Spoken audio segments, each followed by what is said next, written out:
Amen. Tuombe kwa ajili ya neno. Baba, katika jina la Yesu Kristo, nakushukuru kwa ajili ya kipindi hiki cha neno. Naomba Mungu wa uzima unitumie, maana mimi ni chombo. Uonekane mwanzo na mwisho wa neno hili. Utamaraki na utawale, kwa sababu yeye ni Mungu. Na kila roho mbaya naesa inuka neno likihubiriwa Baba, na kemeyo roho katika jina la Yesu ishindwe. Na kemeyo roho katika jina la Yesu ishindwe. Kila roho inaesa inuka kinyume Baba, wakati neno lako linahubiriwa, na kemeyo roho ishindwe. Naomba Mungu mwenye neema na rehema, neno hili liwe la baraka kwa wengi. Wale waliofungwa wasitambue kwamba wewe ndio Kristo. Kupitia kwa neno hili wafunguliwe, na utukufu na ukurudie. Katika roho uonekane utende makubwa, katika jina la Yesu naomba na kuamini. Amen. Amen. Bwana Yesu asifiwe. Basi nawakaribisha kutoka kitabu cha Joeli 2 kuanzia mstari wa 18 mpaka 27, nami nitasoma. Maandiko inasema, hapo ndipo Bwana alipoona wivu kwa ajili ya nchi yake, akawahurumia watu wake. Bwana akajibu akawaambia watu wake, tazameni, nitawaletea nafaka na divai na mafuta, nanyi mtashiba kwa vitu hivyo, wala sitawafanya tena kuwa aibu kati ya mataifa. Lakini jeshi lililoko kaskazini nitaliondolea mbali, nami nitalifukuza mpaka nchi ya ukame na ukiwa. Sehemu yake iliyo mbele itaingia katika bahari ya mashariki, na sehemu yake iliyo nyuma itaingia katika bahari ya magharibi, na ufundo wake utapanda juu, na harufu yake mbaya itapanda juu, kwa sababu ametenda mambo makubwa. Nchi, usiogope, furahi na kushangilia, kwa kuwa Bwana ametenda mambo makuu. Msiogope enyi wanyama wa porini, maana malisho ya jangwani yanatoa miche, na huo mti unazaa matunda yake. Mtini na mzabibu inatoa nguvu zake. Furahieni basi enyi wana wa Sayuni, mukafurahie Bwana Mungu wenu, kwa kuwa yeye huwapa ninyi mvua ya masika kwa kipimo cha haki, naye uwanyeshea mvua ya masika na mvua ya ufuri kama awali. Na sakafu za kupepetea sitachaa ngano, na masinikizo yatafurika kwa divai na mafuta. Nami nitawarudishia hiyo miaka iliyoliwa na nzige na baraduni na baradudu na tununu, jeshi langu kubwa nilipolituma kati yenu. Nanyi mtakula chakula tele na kushiba, na kulihimidi jina la Bwana Mungu wenu, aliyewatendea mambo ya ajabu. Na watu wangu hawatatayarika kamwe. Nanyi mtajua ya kuwa mimi ni Bwana, mimi ndimi ni kati ya Israeli, na ya kuwa mimi ndimi Bwana Mungu wenu, wala hakuna mwingine, na watu wangu hawatatayarika kamwe. Bwana abariki neno lake. Nilisema awali ni Joeli sura ya 2, 17, 18 mpaka 27 tumesoma. Tupi Yesu makofi. Bwana Yesu asifiwe. Hii ni hadi ya wateule wa Bwana waliyeteseka, watu waliyekaa katika dhiki, watu waliyekaa katika aibu ya njaa. Bwana Yesu asifiwe. Ndio maana neno limesema analeta nini? Nafaka, analeta ngano, analeta chakula, na anaondoa nini? Aibu. hata madeni ni aibu. Ambia mwenzako hivyo, hata kuwa na madeni ni aibu. Kukosa chakula ni aibu. Amen. Na amesema atatuma jeshi katikati lipigane vita, ili chochote uliyenyang'anywa Bwana akurejeshe. Bwana Yesu ainuliwe. Kuna jeshi la Shetani na kuna jeshi la Mungu, lakini lenye mamlaka ni jeshi la Mungu. Bwana Yesu asifiwe. Ndio maana maandiko imemalizia ikisema neno muhimu hapa, kwamba kuna miaka iliyopotea, kuna miaka iliyoliwa na nzige, kuna miaka we mkulima ulilima au kupanda, kuna miaka uliyofanya biashara au kapata hasara. Utarejeshewa, utarejeshewa. Bwana amesema utarejeshewa. Kuna miaka ulifutwa kazi na hukukosea, Bwana atakupa neema ya kazi ya baraka. Haleluya. Bwana atakuinua. Kuna vitire iliyofanywa ndoa ikaharibika, Bwana anarejesha. Haleluya. Miaka iliyopotea na itabiria urejesho. Haleluya. Miaka yoyote iliyopotea, nimesimama kwa hii madhabahu kuitabiria urejesho katika jina la Yesu. Haleluya. Maandiko imesema katika mataifa, sio Kenya peke yake utabarikiwa. Haleluya. Maandiko imesema hata katika mataifa Bwana atakupa hiyo neema. Kuna vile unaweza toka hapa uende nchi ya ng'ambo, sio wote watakupigia makofi waseme sasa uko Amerikani, uko Nairobi, uko kwa kampuni, biashara imeinuka, watakutumania waiangusha. Lakini naomba Mungu akufunike na damu ya Yesu, akupe neema ya ushindi katika jina la Yesu. Wewe unayeamini sema amen. Bwana Yesu ainuliwe. Ukikosa hii neema, hata ukule dola ya msungu huko Amerika, itakuwa unasika dola mkono hii inapitia hii. Kwa sababu gani? Ulifungiwa. Lakini sasa kuanzia leo Mungu ametuma jeshi na jeshi inashughulika. Lakini ujue sasa hapa kuna hatari kidogo, kwa sababu ukisikia jeshi la mbinguni, sio jeshi la Kenya la wanamaji na la wanahewa, ni jeshi la mbinguni. Inamaanisha ni malaika wa mbinguni. Bwana Yesu asifiwe. Wanataka washughulikie ile madeni ambayo imekusumbua. Wanataka washughulikie afya yako katika jina la Yesu. Wanataka washughulikie utasa wako ugeuswe uwe baraka. Haleluya. Bwana Yesu asifiwe.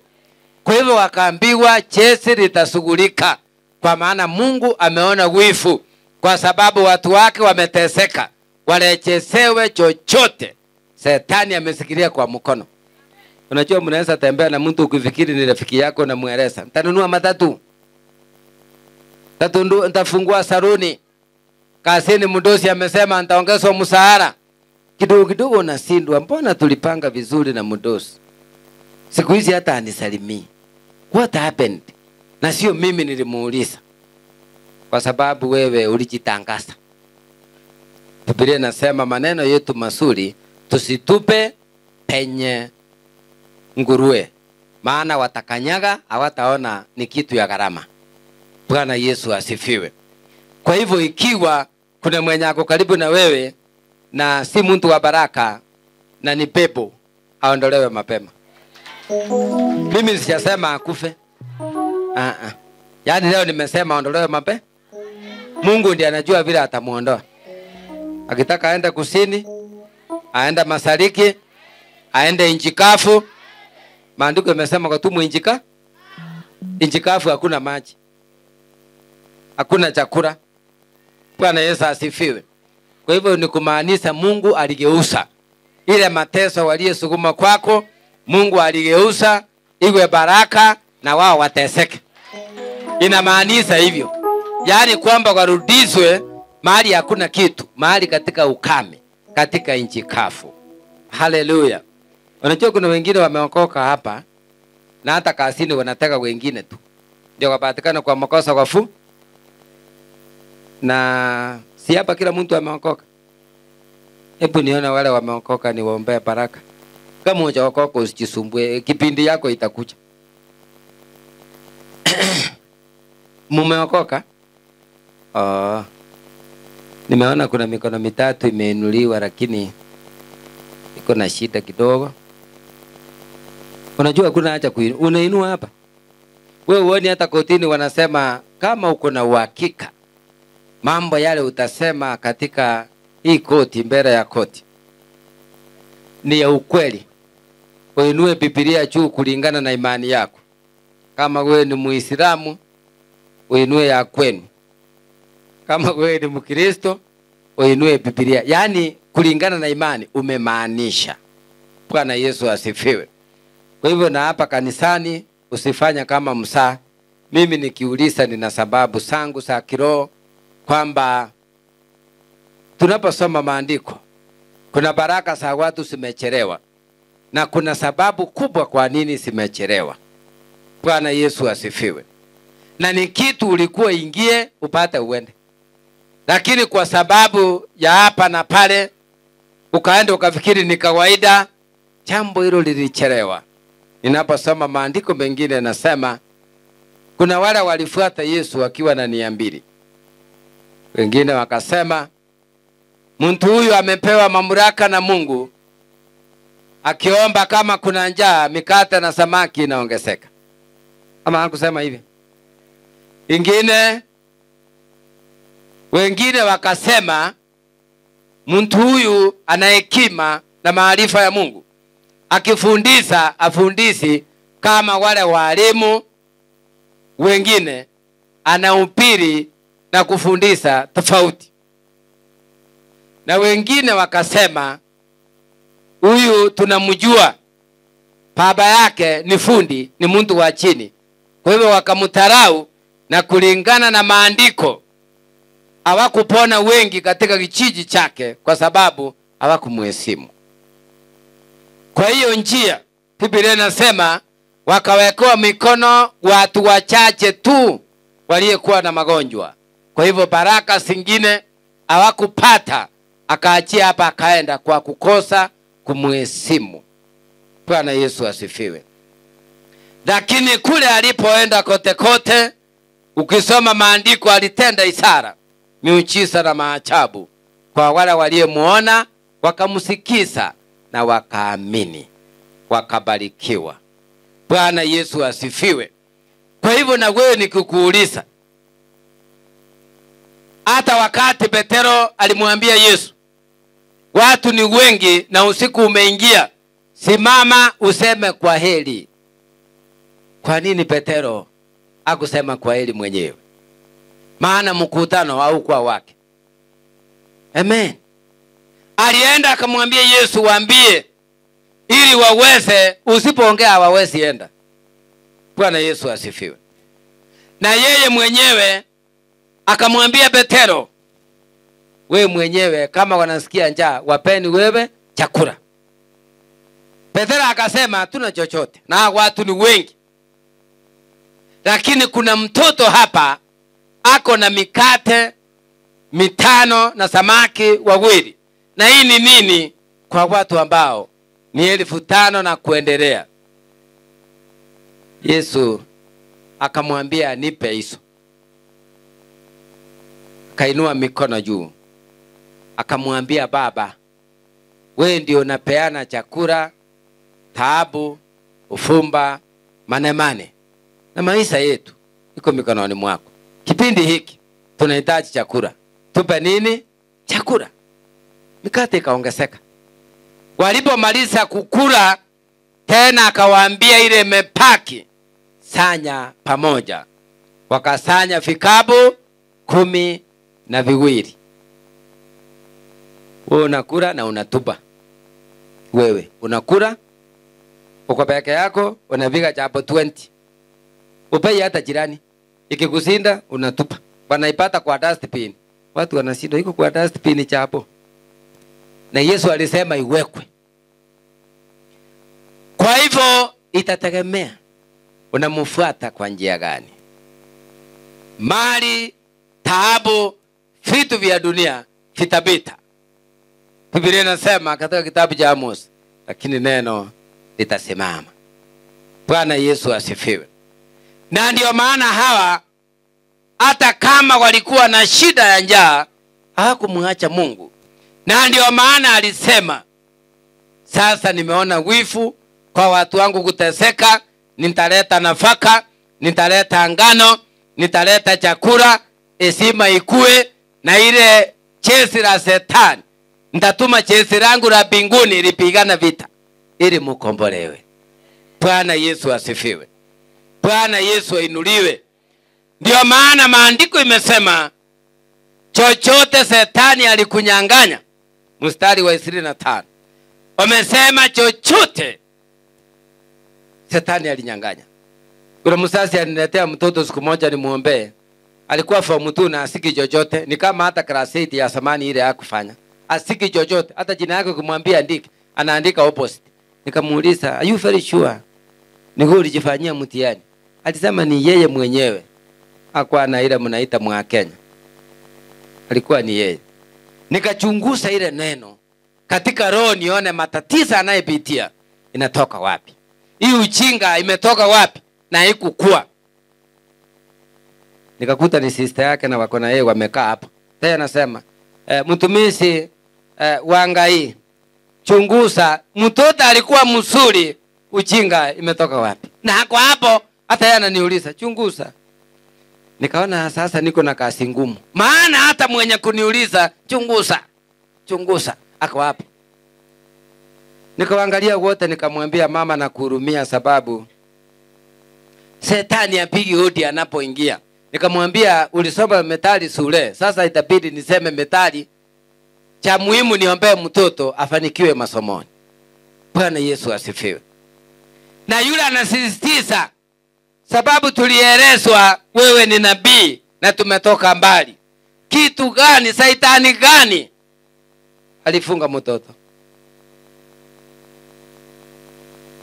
Sasa nikamwambia, mimi sipokei kila sauti. Sauti nyingine inaweza niuliza maswali, kumbe ni ya Shetani. Kutoka hapa hakuniuliza swali tena. Maana alijua nimegonga mahali kuna kitu. Si ajabu hata yule amekuroga anaweza kukufuata hata kanisani. Bwana asifiwe. Mwitiki hapo vizuri ama muelewe ninaenda wapi. Anaweza kukufuata popote. Anaweza kukufuata hata Kikomba mahali unatoa nguo, lakini sio biashara anataka. Bwana Yesu asifiwe. Anaweza kukufuata maana amesikia mtoto wako anasoma shule nzuri, akijifanya anataka nafasi, lakini sio nafasi anataka. Bwana Yesu asifiwe. Nataka nikuombee Mungu akufungue macho leo. Ukitoka hapa mahali utaenda, huyo wa kukufuata, naomba Mungu atume jeshi limuondoe, ili unapotembea mbele uone nuru, hiyo giza aliyeweka iondolewe. Bwana Yesu asifiwe. Wengi wamekwama kwa sababu wamefuatwa na watu. Nitafutie kazi. Esther Kwesu wanaandikana. Seli kwa naandikana. Na ukimwambia nafasi imepatikana anasema, madam, I'm very sorry, ni kama nimepata kwingine. Pima hiyo. Yesu alisema chochote kipimwe kwa mizani, kama kinatoka kwa Mungu ama kinatoka kwa Shetani.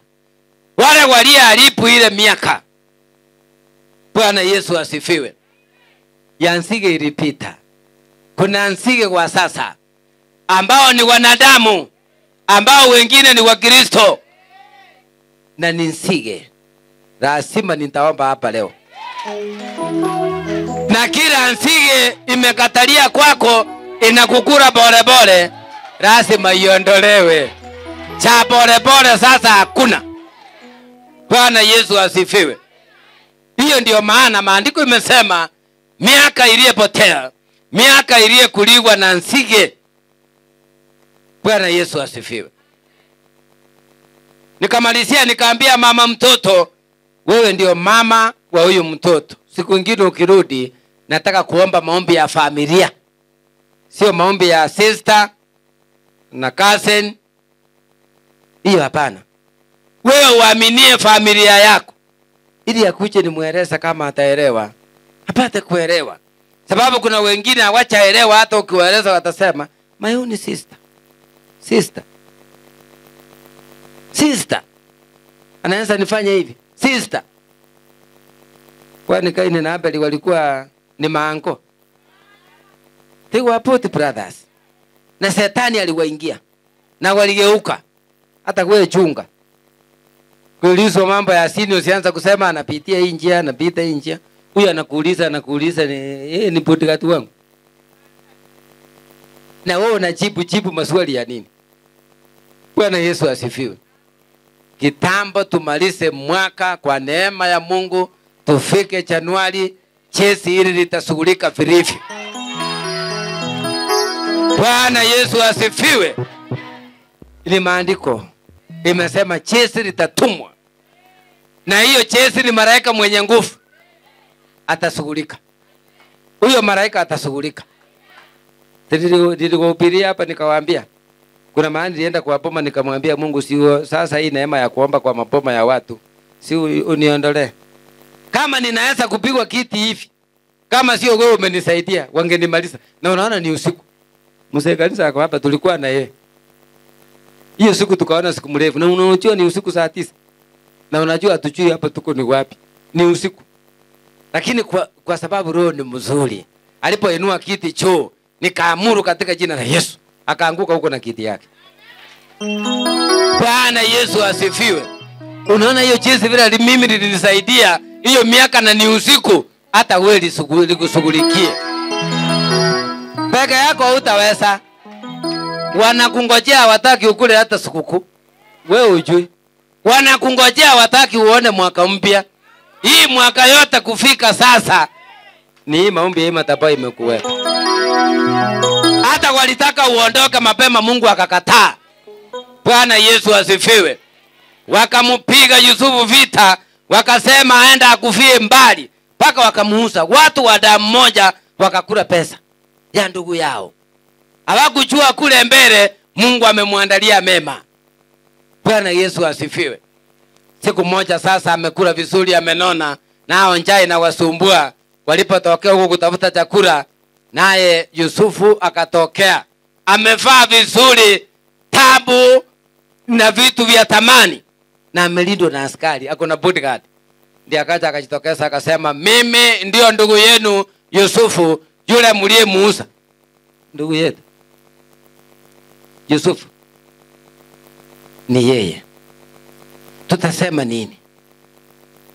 Tutasema nini? Hata wewe watakukuta kwa ofisi na wewe ndio unawasainia. Halafu unaongea hapo kimombo, unasema minus my signature, you are going nowhere. Sasa baka wanauliza ni wewe. Ni wewe.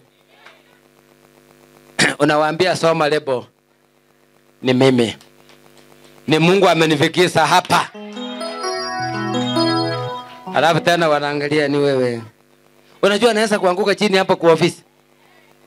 Apende asipende. Kama ni kuanguka anguke. Si atafanywa first aid. Tena hata akisimama ni wewe. Kwani utabadilika akianguka? Bwana Yesu asifiwe. Maandiko imesema miaka iliyopotea irejeshwe kwako katika jina la Yesu. Yaani inamaanisha ubarikiwe mjini, ubarikiwe ng'ambo, ubarikiwe Dubai, ubarikiwe Sierra Leone, ubarikiwe Amerika, ubarikiwe Sweden, ubarikiwe Dubai, ubarikiwe Qatar, ubarikiwe Nairobi. Mmechoka ningeendelea. Unajua walikuroga ati ukiuza avocado ati uose, wataosa wao. Bwana Yesu asifiwe. Kuna mama aliniambia yeye anausanga nyanya na analeta karibu grade 4 na anashangaa nyanya ikifika iko sawa. Mama fulani hapa akigusa hivi ati inaanza kutani yero. Pole pole inaanza yero, yero, yero. Kufika asubuhi anapata hasara. Yote ni yero. Mnaonaje? Hiyo mama ni mrogi ama ni pasta? Bwana Yesu asifiwe. Bwana Yesu ainuliwe. Unafikiri wanaroga nyanya peke yake? Unafikiri wanapigana na nyanya peke yake? Wacha nikuhesabie sasa ujue. Wanapigana na wewe, na pesa yako, na biashara yako, na kazi yako, na afya yako, na maendeleo yako, na roho yako, na watoto wako. Unaona bado tena. Kwa hivyo ukiomba, omba ukijua mbele kumejaa mambo mabaya, na mwenye mamlaka ya kuondoa akupe neema ni Mungu. Bwana Yesu asifiwe. Kama walikuruhusia presa, hiyo tugeuze ikue yao. Unajua hiyo pia ni nzige. Hata hiyo sukari wanatuma. Sasa wewe unapimwa. Mliona hapa nikiombea mtoto. Mtoto huyu hajafikisha hata miaka 10, ati sukari yake iko 38. Nikauliza 38. Kipimo inasema. Wakasema hata wameambiwa wanunue kama machine, wanampiga asubuhi, wanapima mchana. Sasa mtoto mdogo huyu hata shule haendi. Hata zingine kumlemea anaanguka chini. Jamani. Ndio maana maandiko yanasema tusilale, maana duniani usifike ng'amba uone kama umefika. Usifike kwa hiyo kampuni uone kama umefika. Tembea pole pole. Kumbuka kuna wale wanatoka nyuma. Wako na nguvu kushinda wewe. Bwana Yesu asifiwe. Kwa hivyo usione wengine wamekuja na hawajafaulu.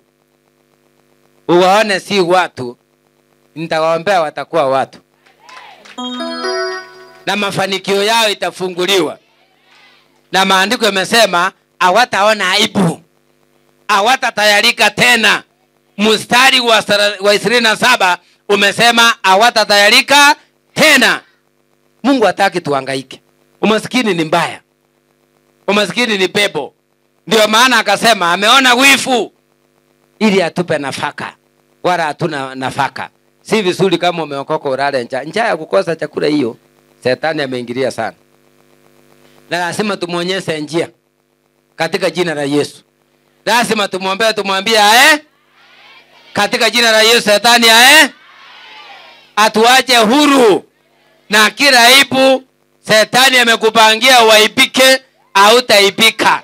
Badala yake hiyo aibu tutaomba Mungu wa mbinguni ageuze uheshimiwe. Uheshimiwe kwa broti. Kwani wewe ndio wakutusikia kila kitu kila siku unachokosea mtu. Bwana Yesu asifiwe. Ati umefungua biashara 3 na hakuna ile imefaulu. Sasa hiyo Mungu ataleta dabodapo. Bwana Yesu asifiwe. Bwana Yesu ainuliwe. Niulizie mwenzako, inaonekana umechoka. Muulize vizuri, inaonekana umechoka. Na ndio tunaanza kufukuza Shetani. Muulize vile umechoka hivi tukufanye nini? Anajibu ama ananyamaza tu. Mwambie mbele ni kubaya. Mnaona hii mwezi tunaenda? Tuliambiwa tutabarikiwa mpaka tarehe 1 Disemba. Nafikiri Shetani kalifurahi, wakati kalisikia kalifurahi. Mimi nataka kuomba Mungu atuongezee hiyo neema. Tubarikiwe tukifunga mwaka, tubarikiwe tukifungua. Shetani apenda asipende, katika jina la Yesu. Na unajua hatukufi. Shetani kanafikiria tutakufa tunaenda wapi? Sisi hatutakufa mapema.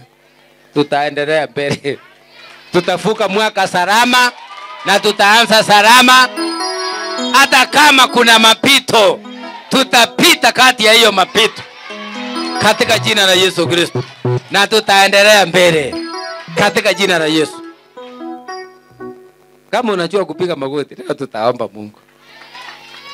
Siendi ameandika maandiko.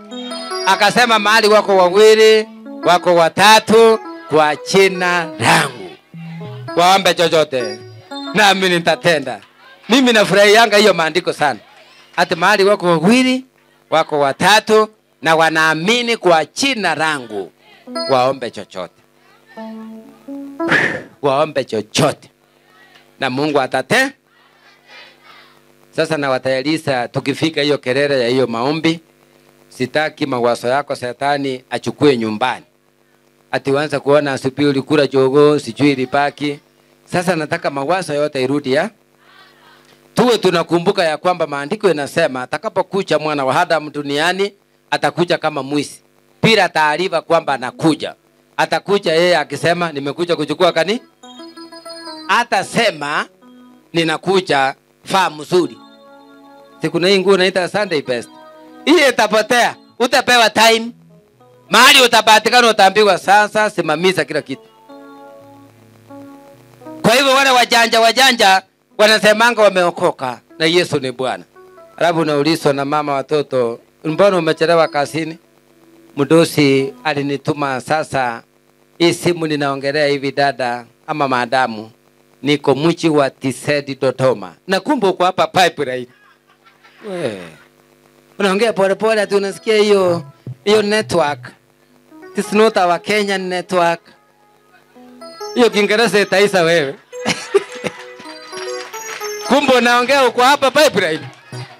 Unadanganya ati uko Tisedi. Utaambiwa simamisha kila kitu. Sasa mahali imefika nimekuja kuchukua kanisa. Sasa utasema uko Tanzania ama utake huko useme umekuja na ndege. Kuna ndege inaanguka pipeline. Okoka vizuri na uongee ukweli. Ukweli ukuweke huru katika jina la Yesu. Ukibarikiwa ni njia moja ya kumuinua Mungu na kusema hakika mnaponitazama hivi Mungu amenitoa mbali. Bwana Yesu asifiwe. Na baraka zako zile umeomba Mungu amekupea. Usikubali mtu acheze na hiyo baraka. Usikubali. Maana baraka zile mnaonanga hapa nikiombea wengine, Shetani amekataa hataki wafanye nini? Wabarikiwe. Kwa hivyo umefanya kazi. It is a struggle. Umetoka mbali. Usichukue mambo ni rahisi. Ndio maana Mungu mwenyewe amesema katika maandiko ya Joeli sura ya 2 kwamba nitatuma jeshi lishughulike. Maana peke yako hutaweza. Bwana Yesu asifiwe. Mateso unayepitia sio yako. Lazima tuombe Shetani akubali. Kuna Mungu mbinguni. Kuna Mungu anayeleta neema. Hakuna ugonjwa inamshinda. Hata kama ni HIV and AIDS, mwambie Mungu unaweza. Na mimi nahitaji uponyaji. Hata kama ni kansa, mwambie Mungu hii ni pepo. Na maandiko yanasema hekalu langu ni hekalu lako. Ndani yangu niponye nipe amani. Na Mungu atatenda. Bwana Yesu asifiwe. Kwa hivyo tumetajiwa mambo mangapi katika hii maandiko? Nafaka, divai, mafuta na nini ingine? Na vitu vya thamani ni vyetu. Ukikumbuka vizuri, kuna kipindi ulikosa mafuta hata ya kukaangia sukuma. Ukikumbuka vizuri, kuna kipindi ulikosa hata majani. Ukaweka kasukari kidogo, ukakaanga, unataka kuchange kara. Alafu saa hiyo ati umesahau. Nasema unakula masomo yako. Enda pole pole. Kumbuka hiyo turungi ya zamani. Unajua unakumbuka hata wewe vizuri hata kama ili change. Haikuwa majani. Ni ile ulikaanga sukari. Na kuna kipindi ukuwa umelalia mattress, ulikuwa unalala chini. Hapo niona wale zamani walilala chini. Hakuna mattress. Kumbe tu mnikupa hivyo mzee. Hata wewe ni mmoja wao. Kumbe Mungu ametoa watu mbali. Makofi. Si unaona mimi ni mzuri na wakumbuza tu. Ili msisahau. Ala. Auta. Ulilalia hiyo. Na umesahau. Sina wakumbuza. Umesahau. Bwana Yesu asifiwe. Mimi niliwatuma hapa picha mkanidanganya. Na nikawaambia mniletee picha ya samani. Hilo naamini ni yako ya samani. Wengine ngine umekanyaga chini. Viatu haikuwa tunaelewa ni ile safisa tuende. Sababu ni ya hiyo kipindi. Na ingine umefaa Unajua siku hizi ndio tunafanya matching kwa sababu hii ni mambo ya wasungu. Si ndio? Ukweli ni mzuri. Si unaelewa vile matatizo ilikuwa? Sasa basi uwezi linganisha mtu mwenye aliyekuwa akakulia hiyo shida na wa sasa. Thinking ni tofauti. Utaangalia hata listening capacity ni tofauti. Sababu mtu anakumbuka kule nyuma alipotoka, vile alikulia shida, akawa na matatizo, anaenda shule na shati na ni baridi, pesa ya sweta hakuna. Hili makosa wazazi wengine wanafanya sasa, akileta pesa nyumbani. Sikia watoto, kula kwa shida, nilikula na nyinyi mkule si hapa, umepotea. Watoto wakule vizuri. Kama umeleta hiyo mambo nyumbani, umepotea. Hiyo ilikuwa yako ya zamani na ilipita. Wewe wakalise tu chini kuambia hapa zamani ilikuwa hivi na hivi, ili wapata kuelewa sometimes kuna hard times. Kuna kipindi kingine maisha ni magumu. Bwana Yesu asifiwe. Na ukiwa na pesa usimtuma atiendi anahesabu. Unajua atakuta uko na 1,100 kwa nyumba. Sasa hiyo atakaanga naye akisema kwetu dadini mtu wa doo bwana. Aelewe ilipita hapa, pengine ulikuwa unalipa wafanyikazi.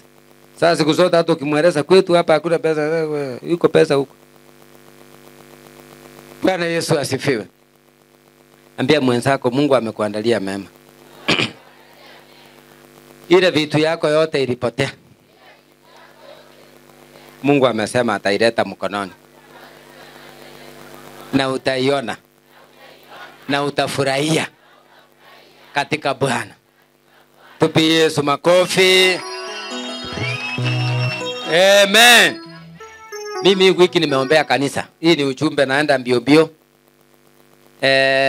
Usikubali mtu atoe kwako na majosi. Kuna watu wanaishi na watu, halafu kuna watu watatu, mtoto mwingine wakati, mwingine msima, walilia machozi na Mungu akakasirika. Si umwache aende. Bwana Yesu asifiwe. Ukiona uwezi kukaa na yeye, mwache aende. Asililie machozi kwako, utapata laana. Nataka nimuombe Mungu hapa, nigeuze hiyo utumwa iwe baraka katika jina la Yesu. Unajua Mungu amepanga manabii wake kila kona wanachunguza. Huyu analia kwa nini? Huyu ameteseka kwa nini? Huyu ni nani amemuingilia kuipa nyota yake? Nimetumwa niifungue katika jina la Yesu. Ili wale walikutarau walifikiria utakufa, unaona katika jina la Yesu. Uwe na afya njema katika jina la Yesu. Na uwe na maisha marefu. Na waipike katika jina la Yesu. Waipike. Wale wanaopigana na wewe waipike. Waliyetaka ukufe mapema waipike. Wakute unaendelea mbele. Waliyetaka usipate kazi nzuri. Hapo niona mkono, nani anataka kazi nzuri? Ukipata hiyo kazi nzuri, simama ule wa kamera unichukulie. Ukipata hiyo kazi nzuri, sisi jote muinue mkono, weka chini tuelewane. Najua niko na shida hapa mzee. Ukipata hiyo kazi nzuri, kwa sababu ni maandiko sio mimi, utakuwa mwaminifu hapa. Unajua kama utakuwa mwaminifu hapa, unaona kwako nyumbani, hautakuwa mwaminifu. Utatanganya hata bibi hauna pesa. Utatanganya hata mzee, vile tuliombewa kanisani ni kweli nilibarikiwa lakini nimejaa madeni. Unaweka ingine hata hakuna. Ni nani akipata hiyo kazi nzuri anaamini atakuwa mwaminifu hapa kwa kutoa fungu la 10 kamili na kununulia familia yake watu we call it balanced diet. Kwa siku wanaweza kula mayai. Tunaenda pole pole wewe.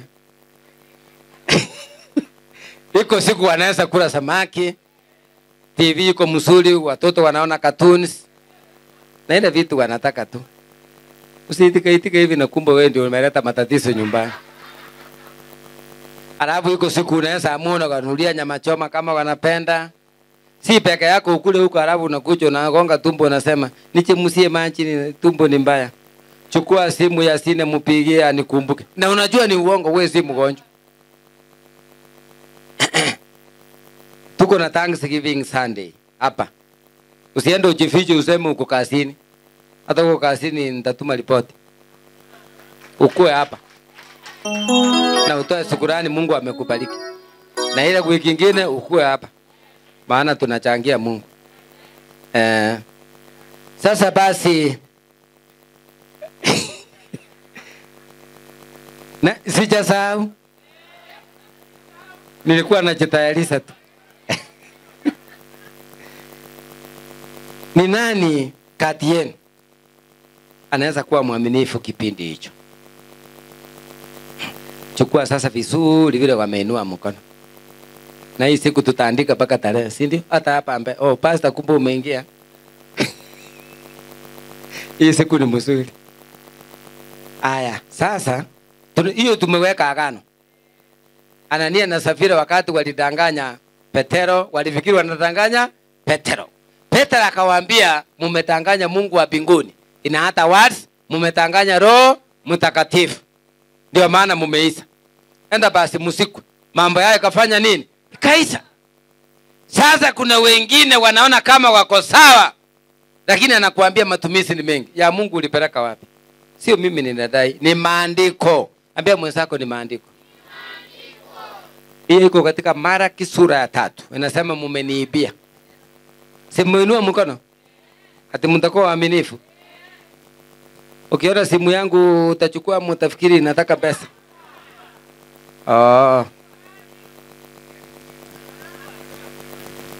Hautajificha. Mungu atakurudisha hapa tu.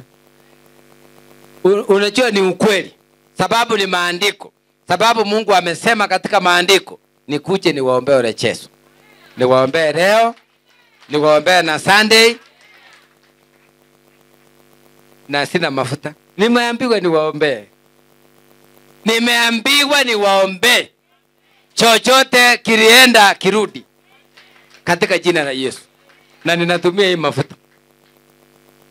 Amen. Mbona nafikiri ni story? Bwana Yesu asifiwe. Mimi niliambiwa nikimaliza kuhubiri niwaombee na hii mafuta. Madeni iende, umaskini uende. Hiyo roho ya kung'ang'ana iende. Ile mambo ulinyang'anywa kapotea, Mungu arejeshe. Vile unatukanwa uko na ipu iondolewe. Hiyo ukitaka kununua hata ungangana unda pesa, hiyo roho iende. Unaona ni mambo mengi Mungu anataka ashughulikie. Bwana Yesu asifiwe. Sasa uliza mwenzako uko tayari? Neno limesema Mungu anatuma jeshi. Hii jeshi kazi yake ni kuondoa vizuizi. Ni kuondoa vita. Ni kuondoa vifungo. Ni kuondoa magonjwa. Ni kuondoa uchanja. Uwezi kubarikiwa tena ukue mjanja, baraka itakoma. Mwambie Mungu ni ukweli, hapa nimekosea. Haleluya. Ndiposa urejeshewe katika jina la Yesu. Mtu anaweza fanya kazi ndogo, lakini kwa ile kazi ndogo, kwa sababu ameamini, kwa sababu yeye mwenyewe ni mwaminifu mbele ya Mungu, anaongezewa neema. Lakini wakati umebarikiwa unakuwa mjanja. Soma maandiko. Maandiko inasema wakati Samson aligeuka, Mungu alitoa mkono juu yake. Kamwacha atembee peke yake. Bila mafuta ya Mungu ni hatari. Bila kutembea na mafuta na neema ya Mungu ni hatari. Maana alipotembea bila hiyo neema ya kukosa kutii, alinyolewa. Tena alinyolewa Jordan. Kaisa kabisa. Na maandiko ilisema asinyole. Leo alisema utapalikiwa na mtoto wa kiume na jina lake ataitwa Samson. Na ukiwa na mimba yake usikunywe pombe, divai wala kileo chochote, maana mimba hiyo ni ya mtoto mtakatifu. Maana atanitumikia mimi. Haleluya. Kwa hivyo ni mtoto wa pekee. Kabla hajazaliwa, maandiko yanasema akaambiwa na ukumbuke asinyolewe nywele. Sasa wewe akizaliwa hata uombe maombi ulise, nani atanyoa? Hapo mmenyamaza. Ananyolewa na mtu yoyote tu, hata anti anaweza kunyoa. Tena hata wewe unaweza nyoa. Na ukuomba ulize Mungu, nipe mwelekeo. Hii ndio nywele ya kwanza, imenyolewa ama inakaa. Lakini hapa Roho akasema asinyolewe. Maana nguvu za Mungu zilikuwa kwa hiyo nywele. Ilikuwa ni secret. Ilikuwa ni siri. Sasa naye Shetani ni mjanja, akatuma Delila akamwambia, kama unanipenda. Yule mtu anakuambia saa yoyote kama unanipenda, mwambie ashindwe, huyo ni pepo. Amusemi vizuri ashindwe. Si unaona ulidanganya, huyo alikudanganya akakuita hiyo majina akaenda. Umuoni alienda? Hiyo roho haikuisha. Bwana Yesu asifiwe. Sasa aliponyolewa nywele yote, wakati maadui alikuja akaambiwa, haya, wamekuja. Alikuta hakuna kitu.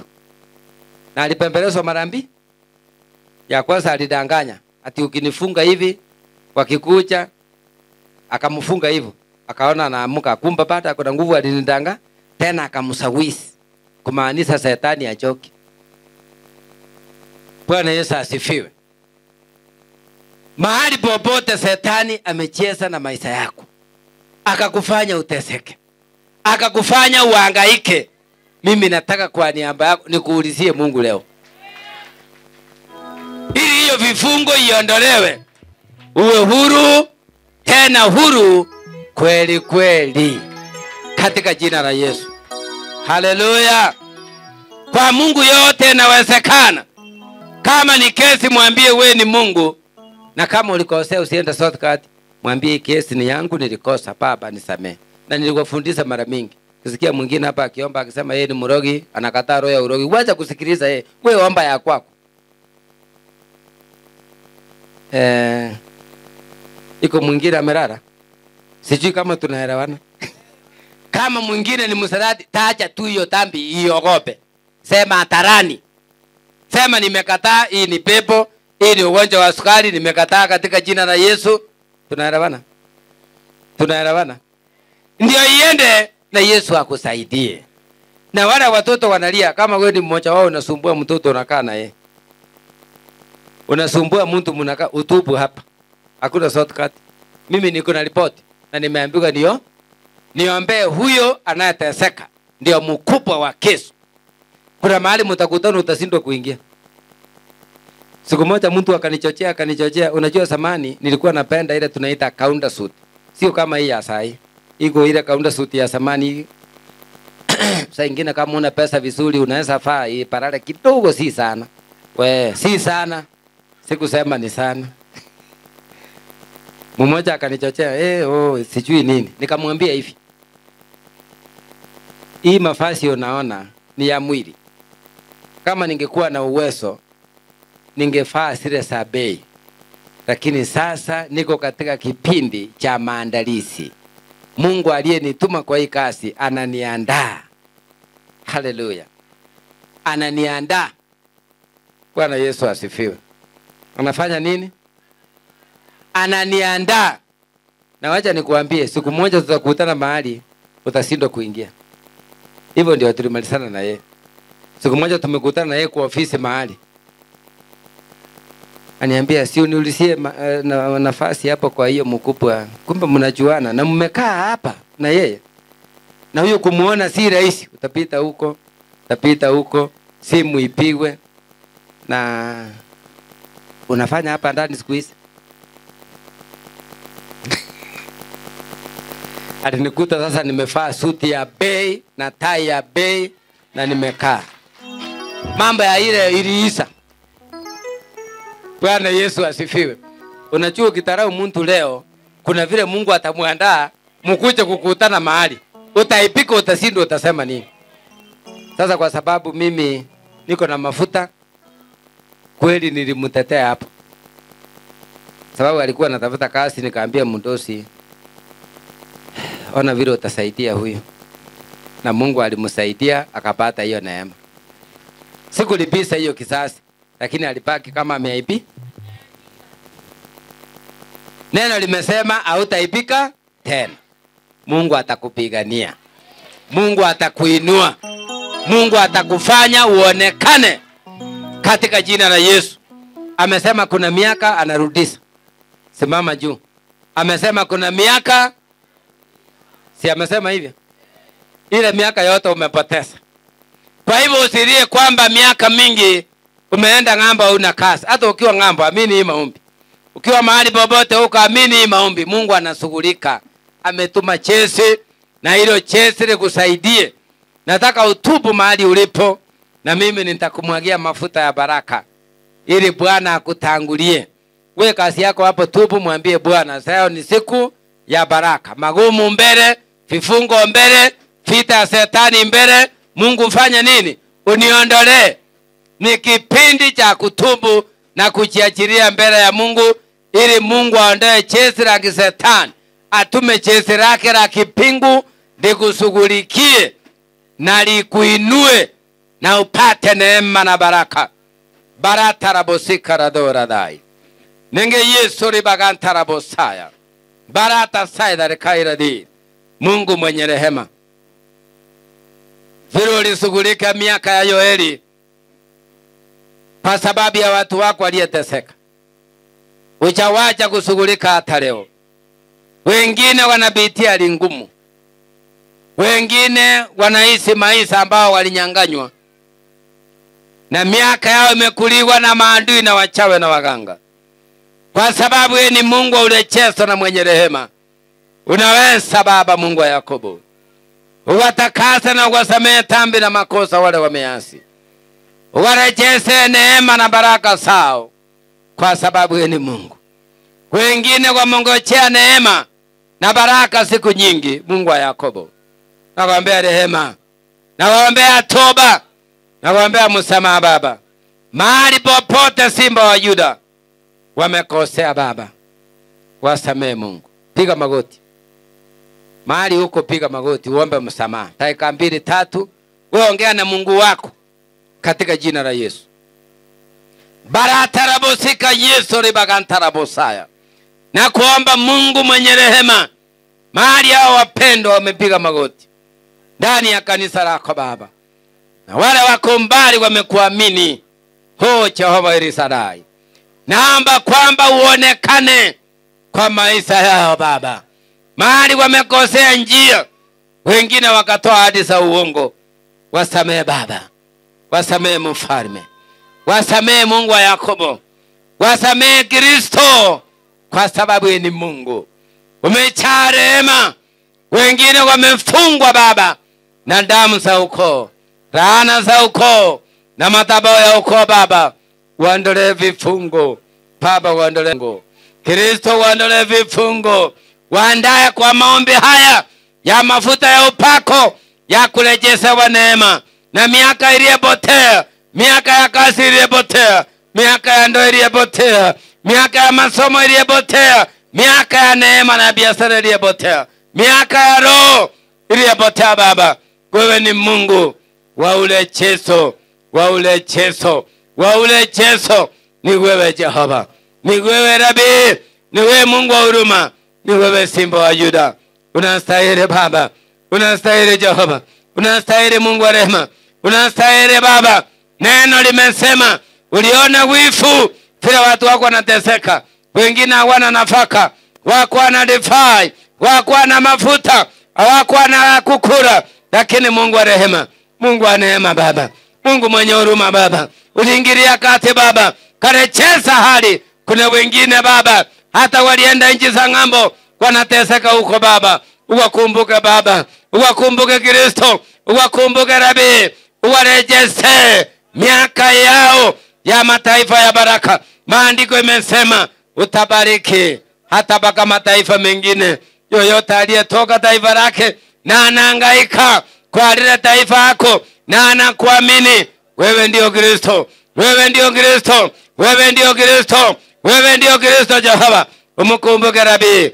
Hallelujah, hallelujah, hallelujah. Parata saida nenge Yesu radin, porita saida nenge Yesu ragai. Wanapoenda kusimama, wanapoenda kusimama, wanapoenda kusimama, wasimamishe tena, waose Baba, vile maandiko yanasema.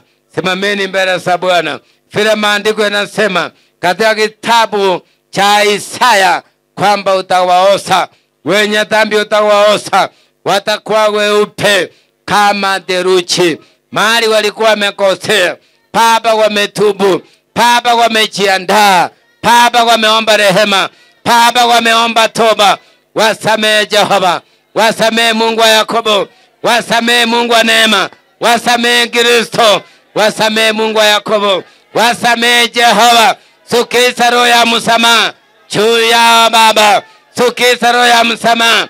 Hata wale walidanganya kwamba wakipata kazi watakuwa waaminifu hata kwa kutoa fungo, wasamehe na wafungue, kwa sababu yeye ni Mungu, kwa sababu yeye ni Mungu. Waliona laana ya watumishi, Baba uwaondolee. Waliona laana ya wazazi, Baba uwaondolee. Waliona damu ya ukoo na madhabahu ya ukoo na damu ya ukoo, Baba uwaondolee, Baba uwaondolee. Kristo uwaondolee, damu ya ukoo uwaondolee inayezuia neema na baraka sawa Baba. Hiyo damu ya ukoo Baba uwaondolee Kristo, damu ya ukoo, damu ya ukoo, damu ya ukoo Baba uwaondolee inayezuia urejesho, inayezuia baraka Baba uwaondolee. Hiyo damu ya ukoo Baba waondolee Baba.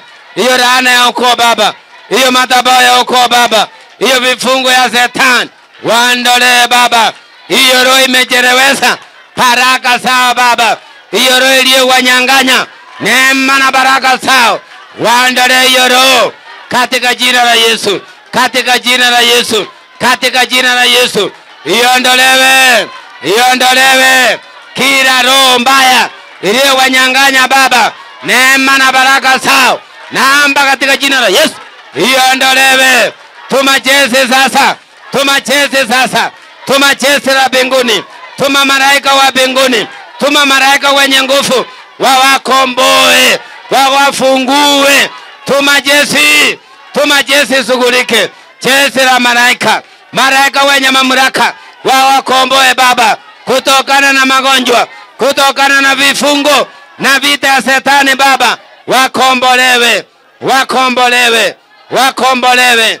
Santarabosaya nenge Yesu radi, wakombolewe, wakombolewe, wakombolewe katika jina la Yesu. Wakombolewe Baba katika jina la Yesu, naomba wakombolewe katika jina la Yesu. Kila kifungo ya Shetani uiondoe juu yao, ondoa kifungo juu yao, ondoa kifungo juu yao Baba, uondoe kifungo katika jina la Yesu, katika jina la Yesu. Kifungo iondolewe. Wewe ni Mungu wa agano, naomba utimize agano lako, timiza agano, timiza Baba. Ambie Bwana timiza, ambie Bwana timiza. Mungu wa mbinguni timiza, timiza. Mwambie timiza agano lako kwangu, timiza Baba, timiza Mungu wa rehema, timiza sasa, timiza Rabi. Paratarabosaya nenge Yesu rebai loiratin chochote Shetani aliyekunyang'anya, nimeomba Baba akurejeshe. Nimeomba sasa upokee roho, roho ya urejesho, roho ya neema, roho ya kubarikiwa, roho ya kuinuliwa, roho ya kuondolewa aibu katika jina la Yesu.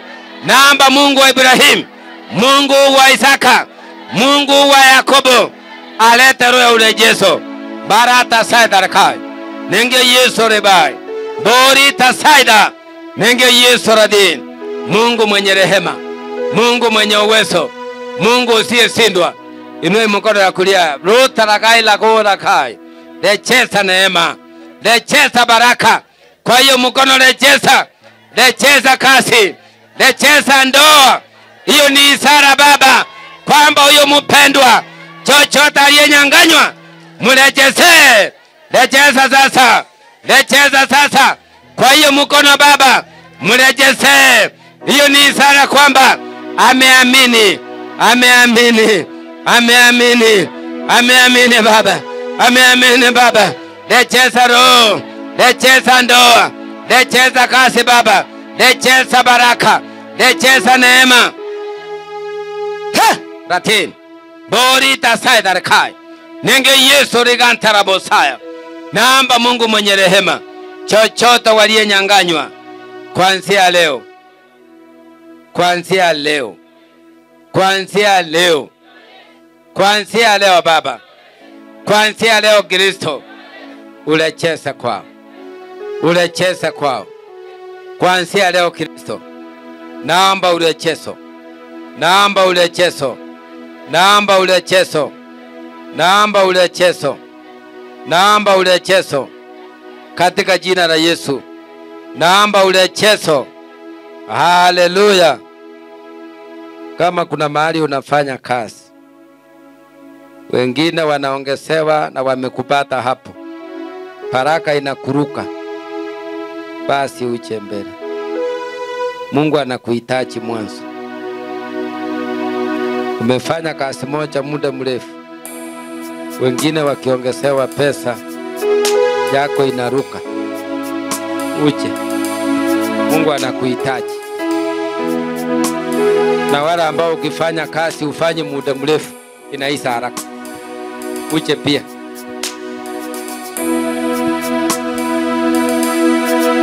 Mungu anataka arejeze neema hiyo ya kazi.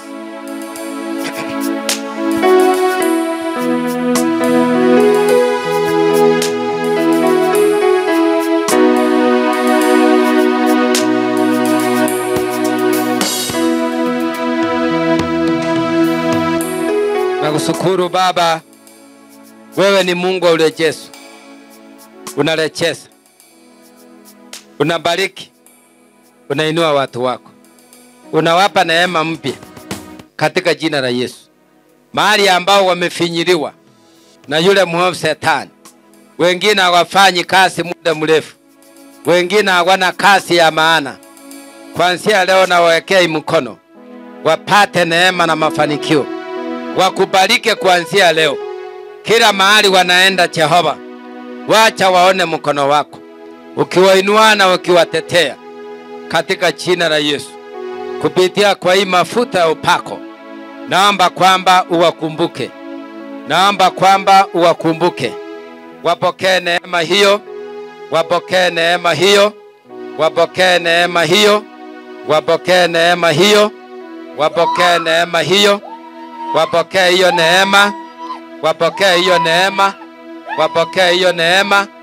Wapokee hiyo neema katika jina la Yesu. Wapokee neema. Wapokee neema. Wapokee neema. Wapokee. Sema wapokee. Sema kwa sauti wapokee. Sema wapokee. Sema wapokee. Sema wapokee. Sema wapokee. Sema wapokee. Sema wapokee. Sema tena. Sema tena. Sema apokee. Apokee. Apokee. Apokee katika jina la Yesu. Apokee. Mwache apokee katika jina la Yesu Kristo. Apokee. Apokee. Pokea neema. Pokea neema. Pokea hiyo neema katika jina la Yesu. Pokea neema. Pokea neema. Kila kifungo iondolewe. Pokea neema katika jina la Yesu. Pokea neema. Pokea neema. Hiyo mateso iende. Hiyo mateso iende katika jina la Yesu. Pokea urejezo katika jina la Yesu. Pokea urejezo. Kila kifungo ya Shetani iondolewe. Sema iondolewe. Kila kifungo ya Shetani iondolewe.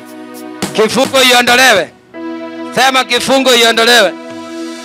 Kifungo iondolewe. Kifungo iondolewe. Kifungo iondolewe. Kifungo iondolewe. Wapi wengine? Hii neema inaenda haraka. Wapi wengine? Kifungo iondolewe. Kifungo iondolewe. Waliofungwa wafunguliwe. Waliofungwa wafunguliwe. Naomba urejezo. Urejezo. Mwache abarikiwe. Pepo mchafu. Pepo mchafu. Mwache katika jina la Yesu. Mwache abarikiwe katika jina la Yesu. Naomba urejezo. Naomba urejezo. Naomba urejezo. Naomba urejezo. Naomba urejezo. Walienda wapi? Kama unataka urejezo ukuje. Nilikuwa nimeanzia wale wengine. Baba katika jina la Yesu. Naomba urejezo. chochote wamenyanganywa, rejeza kwao kuanzia leo. Rejeza katika jina la Yesu. Baba, naomba urejeze. Rejeza hiyo katika jina la Yesu. Naomba Baba urejeze. Rejeza neema yao. Rejeza neema. Neema irejezwe. Neema irejezwe. Kila aina ya vita na magonjwa iende na pokea neema ya Yesu. Pokea neema hiyo katika jina la Yesu. Pokea neema hiyo katika jina la Yesu. Pokea hiyo neema. Pokea hiyo neema. Pokea hiyo neema. Mharakishe kidogo, msonge hapa. Mimi naenda haraka. Baba, katika jina la Yesu, wakuondoa mateso ni wewe. Wakuleta neema ni wewe. Wakuponya ni wewe. Wakuondoa mateso na vifungo ya ibilisi ni wewe, Mungu mwenye rehema. Ni wewe Mungu usiyeshindwa. Walionewa na kuteswa na ibilisi waache huru leo katika jina la Yesu. Mwache huru. Mwache huru haraka. Mwache huru. Sema huru wa Yesu. Sema huru wa Yesu. Sema tena. Sema huru wa Yesu. Uhuru wa Yesu. Uhuru wa Yesu. Uhuru wa Yesu. Uhuru wa Yesu. Sema tena. Sema tena. Uhuru wa Yesu. Uhuru wa Yesu. Uhuru wa Yesu. Uhuru wa Yesu. Uhuru. Uhuru wa Yesu. Uhuru wa Yesu. Uhuru wa Yesu. Uhuru wa Yesu Kristo. Mwache abarikiwe. Kifungo iondolewe. Sema tena. Iondolewe kifungo. Iondolewe kifungo. Iondolewe kifungo. Iondolewe kifungo katika jina la Yesu Kristo. Kifungo iondolewe. Kifungo na mateso iondolewe. Mateso na kifungo iondolewe katika jina la Yesu Kristo. Kifungo iondolewe. Naomba urejesho. Naomba urejesho. Naomba urejesho. Naomba urejesho katika jina la Yesu. Naomba urejesho. Naomba urejesho. Naomba urejesho. Naomba urejesho. Naomba urejesho katika jina la Yesu. Naomba urejesho. Naomba urejesho wa masomo. Yes. Naomba urejesho. Chochote Shetani alikatalia ni yako kuanzia leo. Amen. Amen. Amen. Mwambie na mafuta ya urejesho kila mtu. Haya. Hapana. Nani hajaombea na mafuta ya urejesho? Si wale wa kazi pekee. Haya. Fanya hivi. Naomba Mungu mwenye rehema na rehema uondoe vifungo na vita ya Shetani. Wabariki wanapoingia na kutoka. Leta urejesho juu yao. Leta urejesho katika jina la Yesu. Walionewa, walio na kifungo, kifungo ya ukoo iondolewe. Mwache abarikiwe. Soso. Kemea hiyo roho ya soso. Kemea hiyo. Mumeshindwa. Mnaniachia tu. Soso ondoka. Baba ya soso. Katika jina la Yesu. Haina mamlaka. Roho ya soso. Roho ya soso. Mwache abarikiwe. Mwache abarikiwe katika jina la Yesu Kristo. Mwache abarikiwe katika jina la Yesu. Umezuia nini? Nimetakasa hii mikono. Apokee neema. Apokee neema. Hii mafuta yangu sasa. Muliwacha mafuta yangu ikaisa. Haya, soso. Nimemfungua. Wachana na hiyo mikono. Wacha hiyo mikono. Wacha. Nimefungua. Nimetuma moto kwa hiyo mikono. Sema wacha abarikiwe. Sema abarikiwe. Sema abarikiwe. Sema abarikiwe. Soso. Sema abarikiwe. Baba mchafu. Sema abarikiwe. Chochote umefunga. Achilia huru. Achilia huru katika jina la Yesu. Waita kwa wenzako haraka. Baba mchafu. Na kuamuru katika jina la Yesu. Katika jina la Yesu. Katika jina la Yesu. Na amuru. Baba mchafu. Mwache abarikiwe. Katika jina la Yesu. Katika jina la Yesu. Baba mchafu. Na kuamuru. Roho ya soso. Hauna mamlaka kwake. Mwache abarikiwe. Katika jina la Yesu. Kubali Yesu ni Bwana. Yesu ni Bwana. Yesu ni Bwana. Sema nimemwacha abarikiwe. Tii sauti. Sema nimemwacha abarikiwe. Sema tena. Sema tena. Sema tena. Amen. Amen. Amen.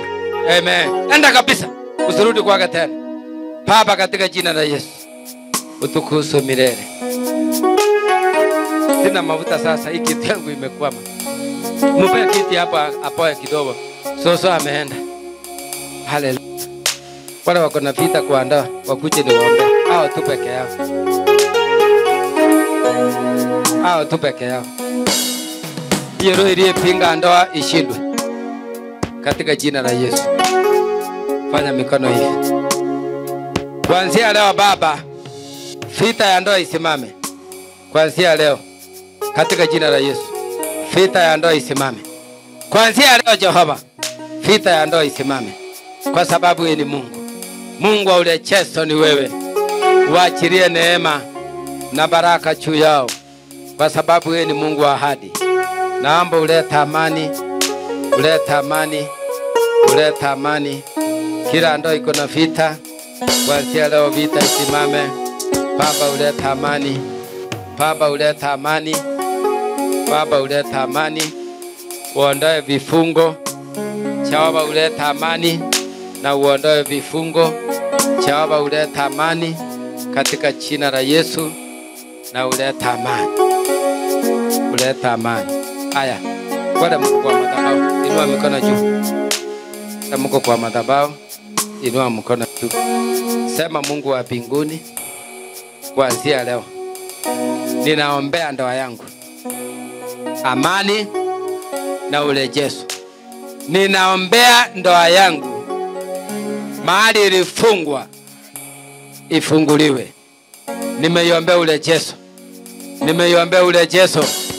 Nimeiombea urejesho katika jina la Yesu. Asante Mungu wa mbinguni kwa sababu umetenda. Kwa sababu umetenda. Katika jina la Yesu naomba na kuamini. Amen. Haya, simama. Kama uko hapa ndio unasimamia mahali, kuja. Kwa mmekaa sasa, kunaenda aje hapa? Iko nini hapa? Kama kuna mahali unasimamia, ile kitu sina ni mafuta. Haya, nataka msonge hivi. Wale mnasimamia mahali msonge hivi. Kama uko na kesi, ukuje pande hii. Ama kama uko na kesi usimame hapa. Lakini wale mnasimamia mahali mpige magoti. Baba, katika jina la Yesu Kristo, wewe ni Mungu wa urejesho. Unarejesha neema, unarejesha baraka. Unatenda ishara, unatenda miujiza. Mahali popote wanasimamia, wape neema na kibali cha hiyo heri wanasimamia.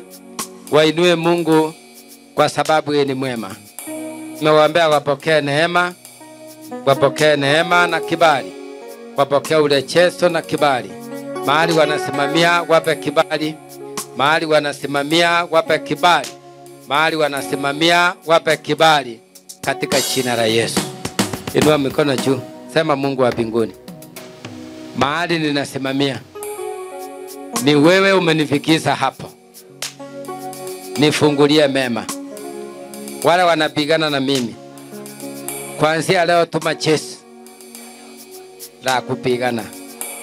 Niinue, nipe kibali cha uongozi, ni hekima na busara, na baraka zangu nirejeshe, niinuliwe katika jina la Yesu. Naomba na kuamini. Amen. Mungu awabariki. Haya, wenye kesi, piga magoti hapa.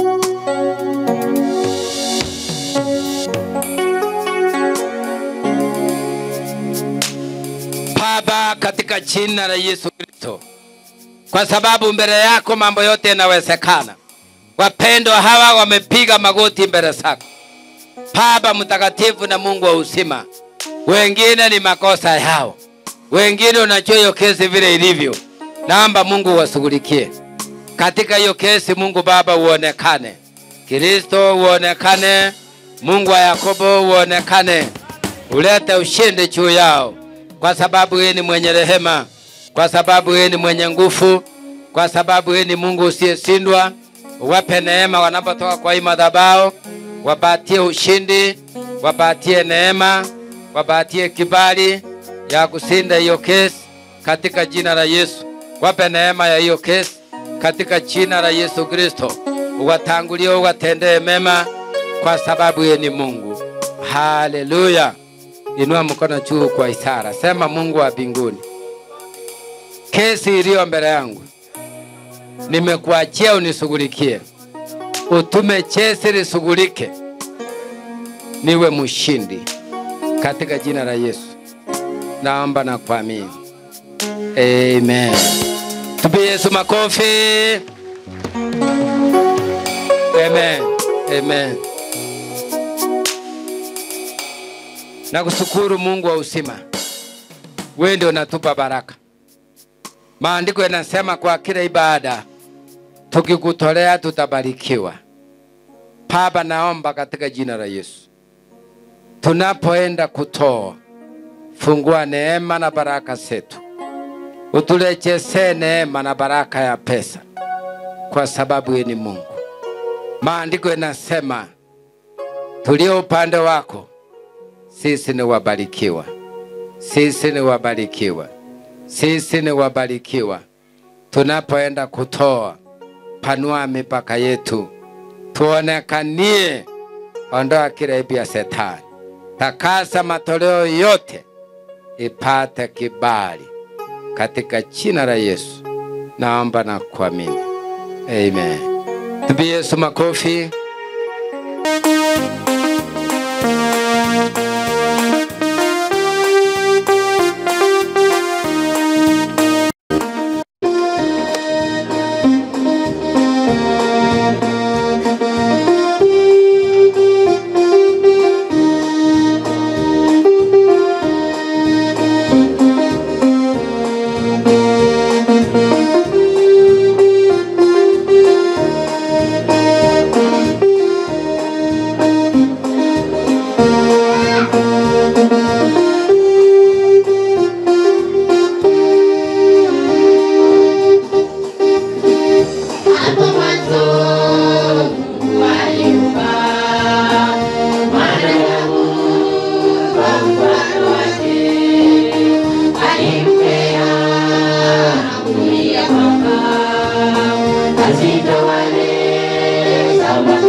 Amasipale kalimani